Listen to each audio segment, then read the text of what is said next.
자, 안녕하세요. 이번 시간에는 5단원 평면도형과 입체도형 총정리 두 번째 시간으로 입체도형의 성질에 대해서 복습하는 시간 갖도록 하겠습니다. 다면체가 무엇이냐? 다면체, 다각형 모양의 면으로만 둘러싸인 입체도형이다 라고 되어 있어요. 다각형이다.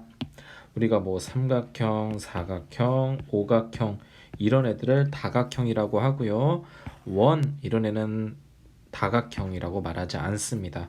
몇 개의 각이 있냐? 그런 각이 있는 도형을 가지고 그런 모양의 면으로만 둘러싸인 입체도형이다. 그게 다면체다라는 거고요. 이렇게 다면체는 이런 각각 명칭이 있어요. 위치마다. 여기 모서리와 모서리가 만나는 부분 꼭지점, 그리고 이렇게 하나의 면.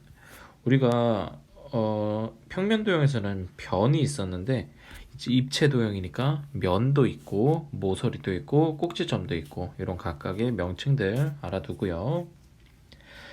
다면체는 이제 면의 개수에 따라서 4면체, 5면체, 6면체 이런 식으로 면이 몇 개 있냐, 면이 4개 있다, 5개 있다, 6개 있다, 그거에 따라서 이름이 달라집니다.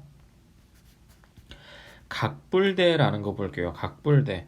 자, 각불대가 무엇이냐? 각불대는 이렇게 그림상으로 먼저 볼게요. 지금 제일 왼쪽에 있는 그림은 사각불이에요. 사각불이고 오른쪽 두 번째 그림을 봤더니 어떤 평면으로 윗부분이 잘려서 나갔어요. 위에 잘려서 나간 애도 각불입니다. 사각불. 요 애는 사각불이고 우리가 지금 각불대라고 말하고 싶은 거는 아랫부분이에요. 아랫부분에 각불대라는 거 특징을 보자면 밑면이 있습니다. 밑면. 우리가 보통 밑면에 있으면 밑에 있어서 밑면인 느낌이지만 기둥에서도 위, 아래 둘 다 밑면이라고 그랬죠. 각불대도 마찬가지입니다. 위에 있는데도 밑면이라고 해요. 자, 그런데 둘 다 밑면인데 각불대는 하나 위에 있는 쪽은 좀 작고 아래 있는 거는 크게 되겠죠. 왜냐면 뿌리니까 점점점 좁아지고 있는 형태였는데 위로 잘랐기 때문에 둘 다 밑면이지만 하나는 크고 하나는 작다라는 거 알아두고요.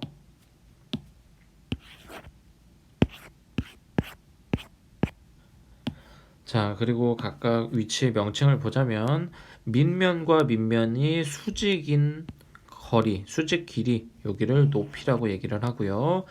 그리고 옆에 있는 면을 옆면이라고 합니다. 자, 얘는 옆면이 4개, 밑면이 2개인 상황이고요. 자, 이제 위에 설명을 볼게요. 각불을 그 밑면에 평행한 평면으로 자를 때, 밑면에 평행한 평면으로 자를 때 생기는 두 입체도형 중에서 각불이 아닌 쪽의 다면체. 우리가 잘라서 나온 조각이 위에 하나, 아래 하나였는데 위에 거는 각불이에요. 잘려졌지만 원래 있던 큰 각불보다 좀 작은 각불이 된 거고 그 다른 도형, 다른 다면체 얘가 각불대가 되는 거고요. 밑면의 모양에 따라서 삼각불대, 사각불대, 오각불대. 잘리기 전의 모양이 어떤 애였냐? 잘리기 전의 모양이 삼각불이었다. 그럼 삼각불대. 잘리기 전의 모양이 사각불이었다. 사각불대. 이런 식으로 이름이 지어지는 거라고 보면 됩니다. 자, 참고 볼게요. 각불대에서 서로 평행한 두 면을 밑면이 아닌 면을 옆면이라고 한다. 두 밑면의 수직인 선분의 길이를 각불대의 높이라고 한다.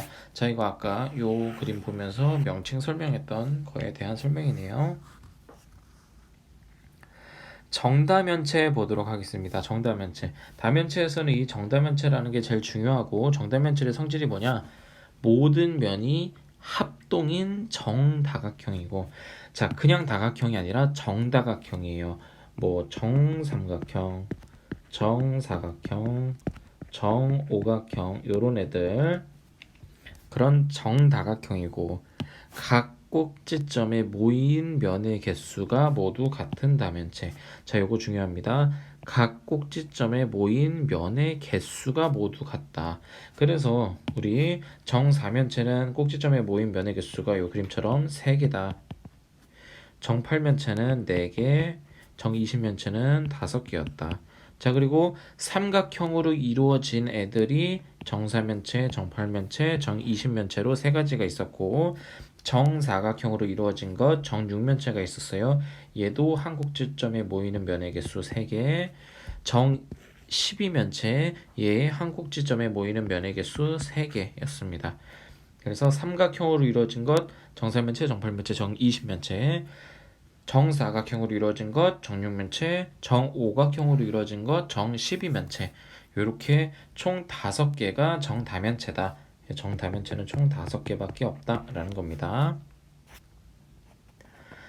정다면체의 전궤도다라고 되어 있는데, 자, 요거는 그냥 그림으로 한번 보고 넘어갈게요.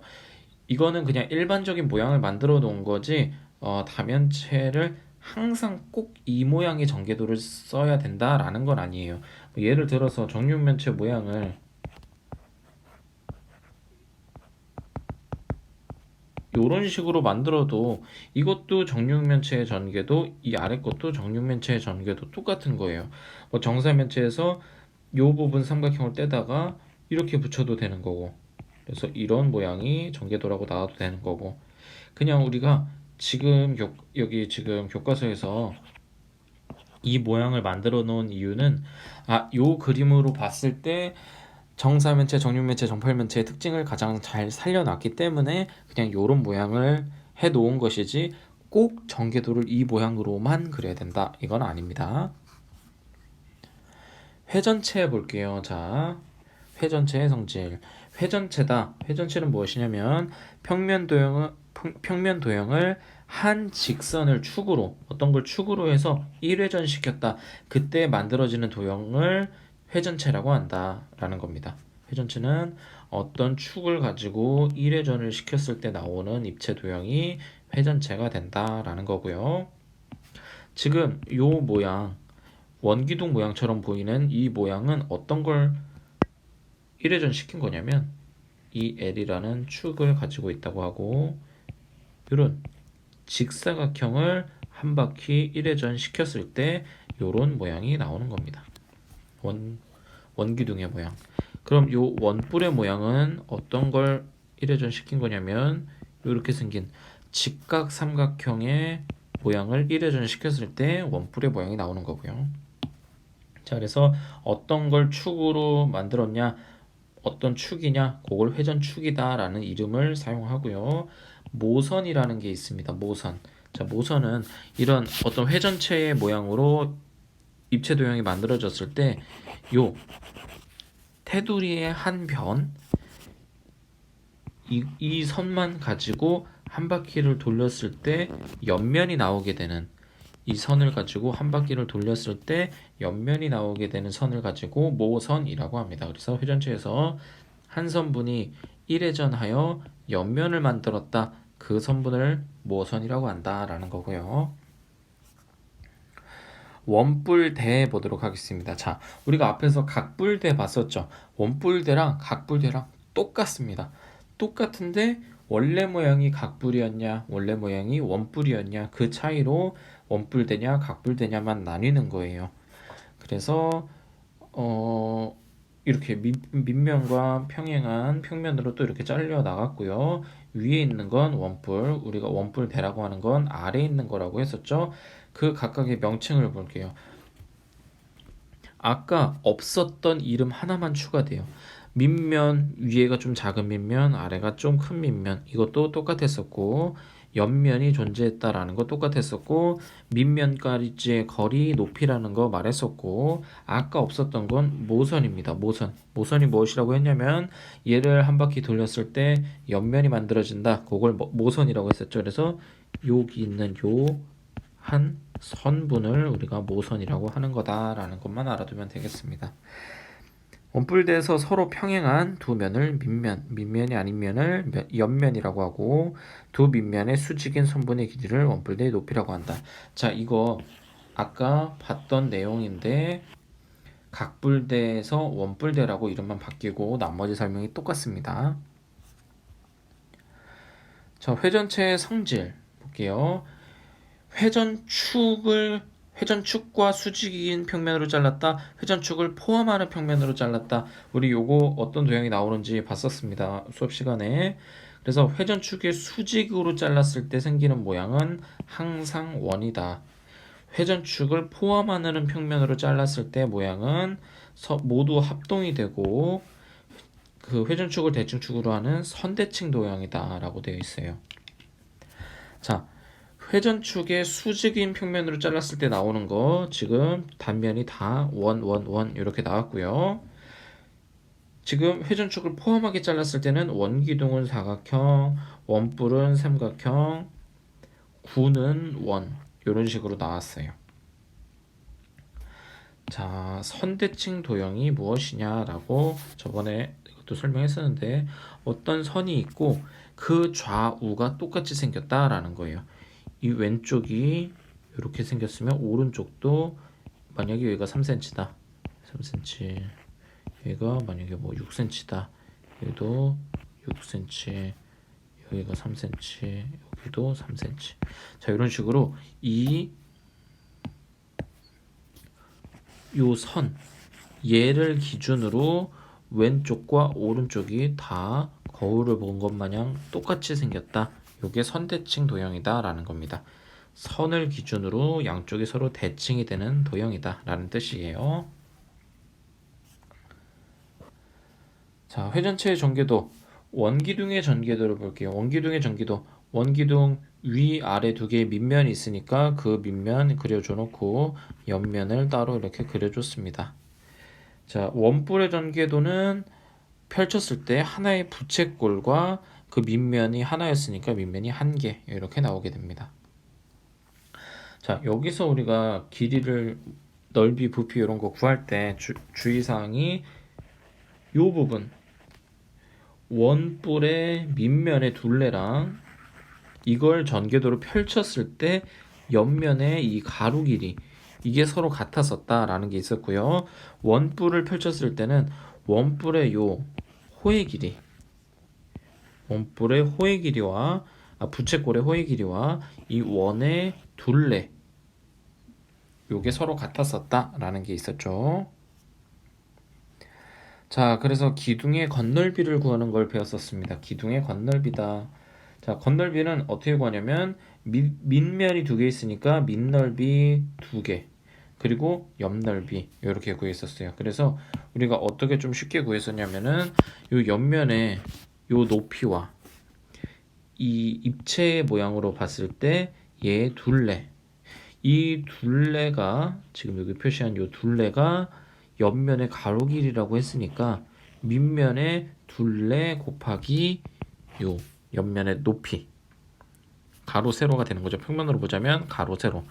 그래서 밑면의 둘레 곱하기 요 입체 도형의 높이 해주면 요게 옆넓이가 됐었고요.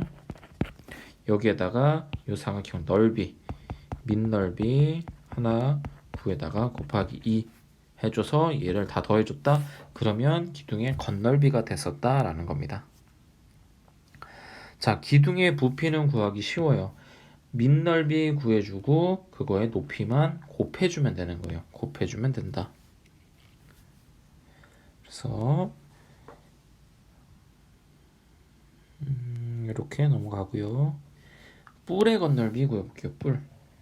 자, 뿔은 각뿔과 원뿔이 좀 다른데 각뿔에서는 요 옆면이 몇 개냐에 따라서 좀 달라요. 그래서 옆면에 하나 구해주고 그거의 개수를 곱해줍니다.